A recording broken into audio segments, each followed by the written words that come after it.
Hi guys, welcome back to our channel. How's it goes? Today in this video, I'm going to show you how to log into your KuCoin account. To do so, follow some simple steps with me. First of all, go to your preferred browser in your default search engine. Then search KuCoin login. Then go to login or sign in. You can directly go to www.kucoin.com/usenter/signin.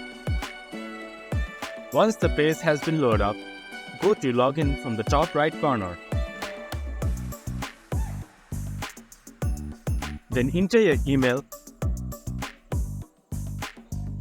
Once you have entered your email address, enter your login password.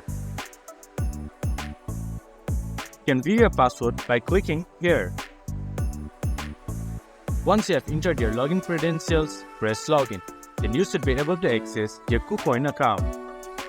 If you have forgot your password, you can reset it by clicking Forgot Password.